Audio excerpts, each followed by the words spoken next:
Since the first description of chimney technique by Roy Greenberg and Frank Riato, which consisting on placement of cover stands parallel and outside the thoracic and abdominal endographs, there is a significant interest in literature over the last years showing the increased popularity of this total endovascular approach.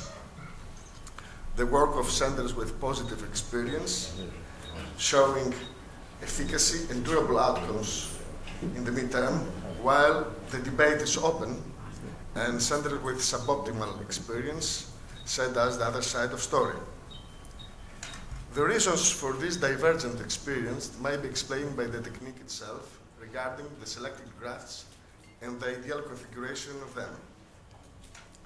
This very interesting in vitro study by Mestres pointed out that we can achieve the best results using the combination of endurant with Advanta B12 and excluder with Viaban, like do the Minster and Zurich teams, as well as a length of proximal landing zone of at least 20 millimeters in length. So we can see here why we consider that the skepticism side of story is weak.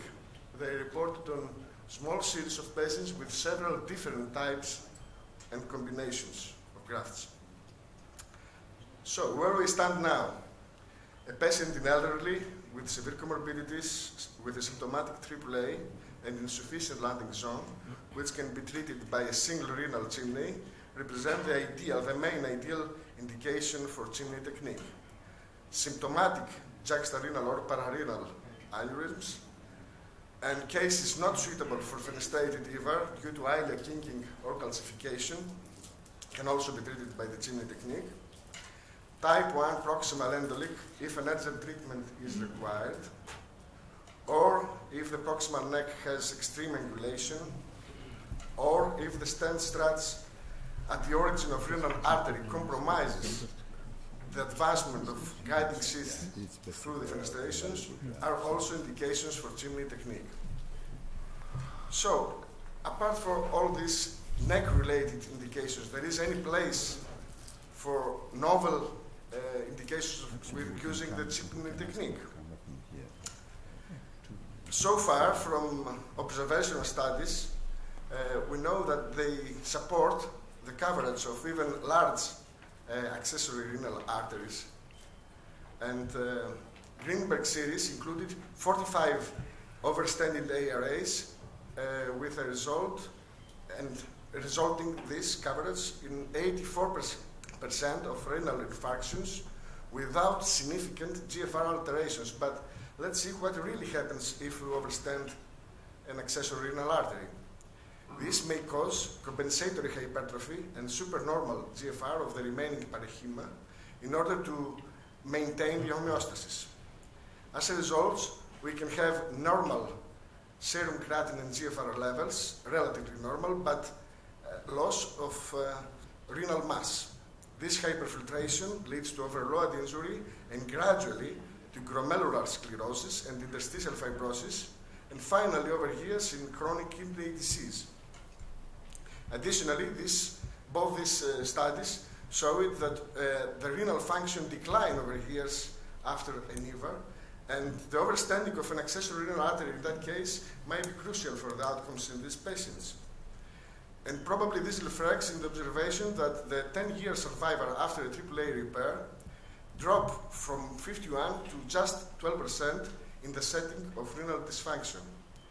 In this context, we believe that there are novel indications and we have to save the accessory renal artery if it is possible. The technique is similar with all chimneys, catheterization using a vertebral angiographic catheter and a 0.035 hydrophilic standard guide wire.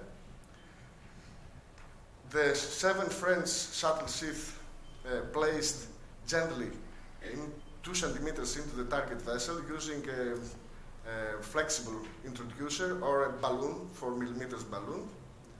And then the endograft, the chimney graft, is placed into the shuttle sheath. Follows a standard EVAR with positioning of main graft device, deployment, and the final configuration of the Advanta V12. The upper limit of the chimney must be placed in the space, in the area between the uncovered part and the hooks, the pins. In cases that we have an ectopic lower polar artery originating from the aneurysm, we use the same technique, but in that case we prefer the Viaban stent graft, the more flexible and with more length Viaban stent graft. The technique is similar: positioning, deployment, and the final configuration. Additionally, there are some cases, very few, with a large patent inferior mesenteric artery with concomitant occlusion of both hypocastic arteries. Usually, during EVA, the IMA is already occluded by mural thrombus, and there is a good developed collateral network between SMA and IMA's branches.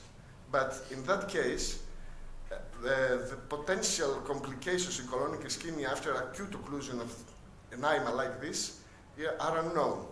Additionally, there is always the possibility, in case like this, to have a significant type 2 endoleak between the IMA with preservation of intrasac flow between the IMA and patent loopar arteries.